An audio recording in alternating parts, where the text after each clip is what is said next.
Bunyoro, a region probably more frequently mentioned of late than any other in the country. A vast land stretching thousands of kilometers, famous for the country's most valuable natural resource, oil. Expectations shot high among the Bunyoro, especially those at home, when announcements of oil being discovered in the area were made, with many expecting a swift shift in the status quo.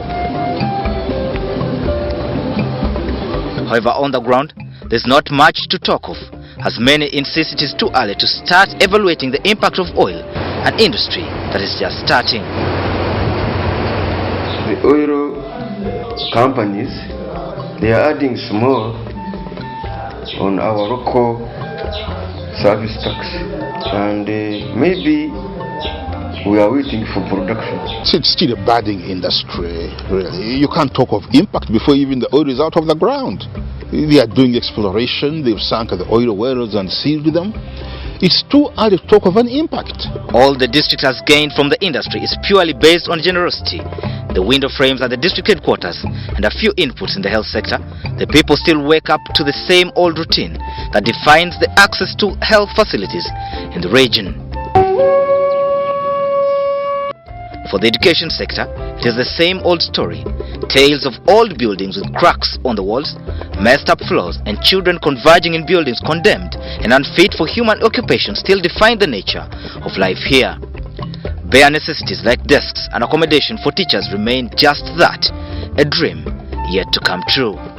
Many families continue to live below the poverty line, and as such, owning a pair of shoes for a child in the rural parts of Bunyoro is a privilege exclusive to a few.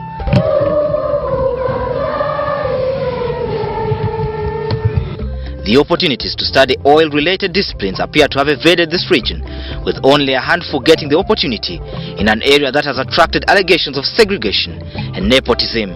The future remains tricky for the young generation. For the locals, the loudest sounding song is that of poverty, with business opportunities limited as the markets get trickier every day. What is your peko?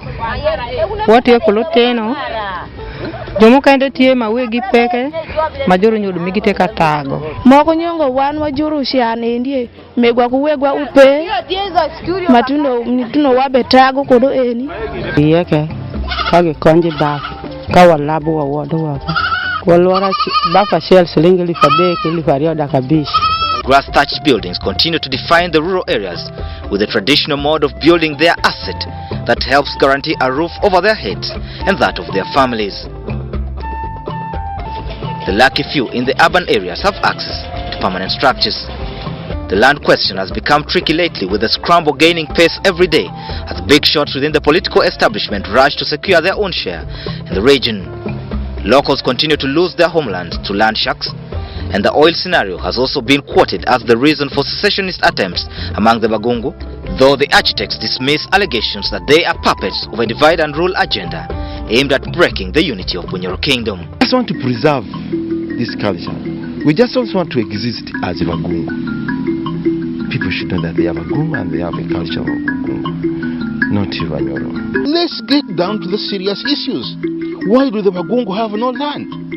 Why are the Bagungu struggling for the little chunks of land that the British left them? What benefit do the Bagungu get out of that huge expanse of it's now practically wasteland?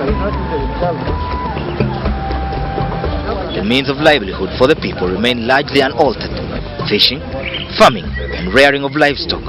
Probably, progress in the oil industry will be the trigger for development, yet caution stands on how the oil curse has consumed Africa.